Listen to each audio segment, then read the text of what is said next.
আজকে তো একটি শুভ দিন, খুব আনন্দের দিন। আমার কাছে মানে মনে হয়েছে যে অনেকেই এর মধ্যে আমাকে জিজ্ঞেস করেছে, দেশের বাইরে ছিলাম, যারা আমার কাছের মানুষ, যে বুবলির দ্বিতীয় সন্তান হওয়ার খবরে তাকে অভিনন্দন জানিয়েছেন বুবলির স্বামী ও ঢালিউড সুপারস্টার শাকিব খান। এক সাক্ষাৎকারে শাকিব খান জানান, খবরটি যখন তিনি প্রথম জানতে পারেন তখন তিনি দেশের বাইরে অবস্থান করছিলেন। তবে সন্তানের পিতৃপরিচয় নিয়ে প্রশ্ন করা হলে শাকিব স্পষ্ট জানিয়ে দেন যে তিনি কোনোভাবেই এই সন্তানের বাবা নন। খুব শিগগিরই এই বিষয়ে আসল সত্যটি সবার সামনে পরিষ্কার হয়ে যাবে বলেও তিনি মন্তব্য করেন। এটা আসলে কয়েকদিন পরে বিষয়টা খোলাসা হয়ে যাবে সবার সামনে, কিন্তু তখন বিষয়টা একদম মানে ক্রিস্টাল ক্লিয়ার হয়ে যাবে, একদম পুরোটা ক্রিস্টাল ক্লিয়ার, একদম পুরো পরিষ্কার পানির মতোই, একদম স্বচ্ছ পানির মতোই কিন্তু দেখবে সবাই যে বিষয়টা কী হয়েছে, বিষয়টা কী হয়েছিল এবং বিষয়টা। শাকিবের এই প্রসঙ্গে সাংবাদিক বুবলির কাছে জানতে চান, শাকিব খান তো আপনার দ্বিতীয় সন্তানের বাবা হতে অস্বীকার করেছেন, তাহলে আপনার দ্বিতীয় সন্তানের বাবা কে? আপনার কি দ্বিতীয় স্বামী কিংবা অন্য কেউ আছেন যার কথা আপনি বলতে চাচ্ছেন না? উত্তরে বুবলি জানায়, কারণ পাবলিক সিম্প্যাথিটা হয় কি, এটা এভাবে মানুষজন সত্যতা না যাচাই করে একটা কিছু অনেক কিছু বলে দেয়া যায়। বাট আমার কথাটা হচ্ছে, কথাটা শুনছো বা দেখছো সেটা অবশ্যই যাচাই করে বা আর্কাইভ দেখে যে ঠিক আছে এটার পরে এটা হয়েছে। বুবলির কথার উত্তরে শাকিবের কাছে জানতে চাওয়া হয়, বুবলির সন্তানের বাবা যেহেতু আপনি না, তাহলে কে? এই বিষয় নিয়ে আপনার কাছে আলাদা বা নতুন কোনো তথ্য আছে কিনা? সাংবাদিকের কথায় ক্ষিপ্ত হয়ে শাকিব খান বলেন, কিছু কিছু প্রশ্ন করা আমাদের উচিত না, এইগুলো আমাদের বিবেককে বাধা দেওয়ার কথা। অ্যাকচুয়ালি এই প্রশ্নের উত্তরটা বা এই প্রশ্নগুলো আমাদের বাঙালিদের করাটাই উচিত না ব্রাদার। এটা করলে আপনার গায়ে পড়বে, আমার গায়ে পড়বে, বিকজ আমরা তো বাঙালি। আমরা এখানে বাংলায় বসে অনেক অন্য ভাষার। এই বিষয়ে শাকিব তার স্ত্রী বুবলির সাথে কিছু কথা বলেন, চলুন আমরা সেই কথা শুনে আসি। একটু কথা না বলি তাহলে ডে বাই ডে এটা অন্যরকমভাবে আসলে যাচ্ছে বিষয়টা। আমি আসলে প্রথমবারের মতো আমার যারা শুভাকাঙ্ক্ষী আছেন, যারা আমাকে ভালোবাসেন, তাদের সাথে কিছু বিষয় শেয়ার করতে এসেছি। কারণ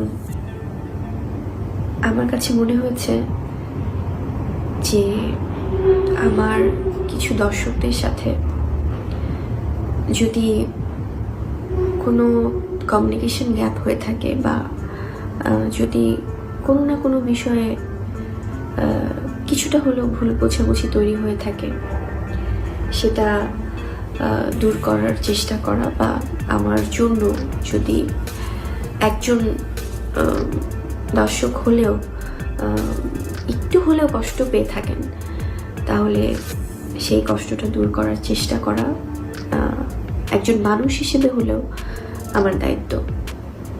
আর আমরা তো আসলে আপনাদের জন্যই কাজ করছি এবং আপনাদের ভালোবাসাতে আজকে আমি বুবলি।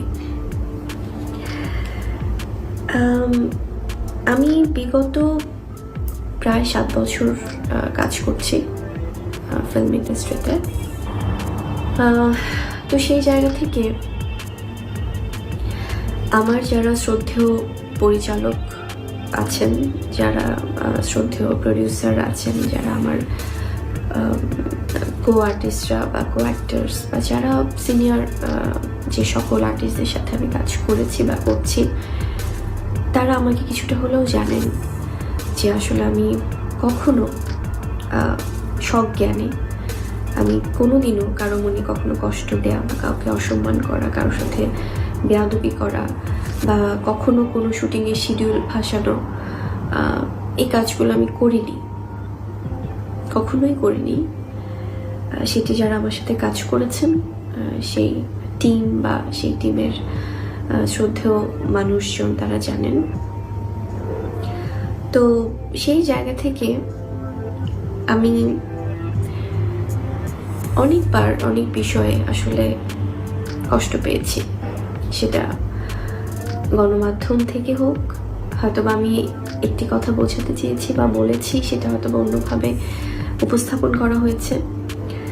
যদি আমি রিসেন্ট একটি ইস্যুর কথাই বলি, কিছুদিন আগে সমসাময়িক কিছু বিষয় নিয়ে আসলে আমি যখন আমার সাথে আমার শ্রদ্ধেয় বা সম্মানিত সাংবাদিক ভাই বোনেরা যখন যোগাযোগ করছিলেন, তখন আমাদের মতে বুবলি যা বলেছে ঠিকই বলেছে, আমরা তার কথার সাথে একমত পোষণ করি।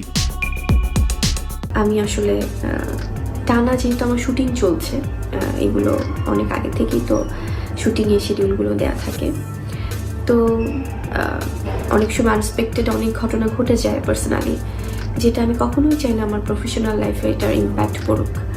তো সেই জায়গা থেকে আমি যখন আমি তাদেরকে বলেছি যে আমি ঠিক আছে, আপনারা অনেক বিষয় জানতে চাচ্ছেন আমার কাছ থেকে, তো আমি সেটা নিয়ে অবশ্যই কথা বলবো, কিন্তু এখন না, আমি যেহেতু শুটিংয়ে আছি আমি জানাবো আপনাদেরকে। কারণ তারা অনেকবার যোগাযোগ করছিলেন কিছু বিষয় নিয়ে, কিছু নিউজ থেকে তারা অনেক ব্যাপার জানতে চাচ্ছিলেন, এবং সেটা স্বাভাবিক আসলে, কারণ যারা আমাদের সম্মানিত সাংবাদিক ভাইয়েরা এবং বোনেরা আছেন, এবং যারা গণমাধ্যম কর্মী বা টেলিভিশন থেকে যারা আছেন, সবার সাথেই তো আমাদের সম্পর্ক, কারণ আমরা তো একে অপরের আসলে সহশিল্পী বলা যায়, হয়তো বা আমাদের সেক্টর ডিফারেন্ট, কিন্তু দিন শেষে কিন্তু আমরা সবাই একটা ফ্যামিলি, সবাই সবার জন্য কাজ করছে এবং কেউ কারো বাইরে না। তো আমি খুব সুন্দরভাবে আমি বলেছি যে আমি জানাবো, আপনারা যেহেতু এতবার ফোন করছেন, এতবার জানতে চাইছেন অনেক বিষয় নিয়ে, আমি আপনাদেরকে জানাচ্ছি ভাইয়া, কারণ আমি যেহেতু শুটিংয়ে আছি। এবং তার 1-2 দিনের মধ্যে আমি বরাবরই শুটিংয়ে ছিলাম, এবং সেই জায়গায় আসলে অনেক বেশ কিছু সাংবাদিকগণ ওনারা পৌঁছে গিয়েছিলেন, এবং তারা যাচ্ছিলেন কথা বলতে আমার সাথে এই বিষয়গুলো নিয়ে, এবং হয়তো বা মুভি রিলেটেড বিষয়েও কথা বলতেন, কিন্তু স্বাভাবিকভাবে ব্যক্তি বিষয়গুলো তো চলে আসতো, যেহেতু একদম রিসেন্টলি কিছু বিষয় নিয়ে কথা হচ্ছে।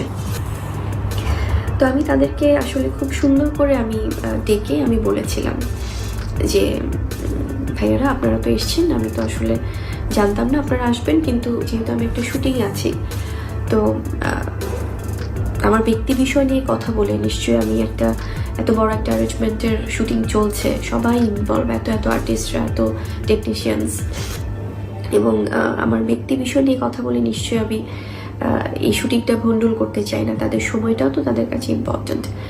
তো তারা বলেছিলেন যে না, আমরা মুভি নিয়ে কথা, বললাম যে মুভি নিয়ে কথা তো এটা অন্য সময় কি শুটিং স্পটে চলে আসলে আমি কথা বলিনি ভাইয়া আপনাদের সাথে? অবশ্যই বলেছি, কিন্তু আমি এটাও খুব সুন্দর করে বলেছিলাম যে ভাই, এখন যেহেতু অনেক বিষয় আপনারা যোগাযোগ করছেন গত 1 দিন ধরে বা 2 দিন ধরে, লিটারেলি সেই বিষয়গুলো চলেই আসবে, আপনারা আনবেন। তো আমি যেটাই বলবো সেটা নিয়েই হয়তো বা একটা বিভ্রান্তমূলক সিচুয়েশন তৈরি হতে পারে, সো আমি এটা নিয়ে পরে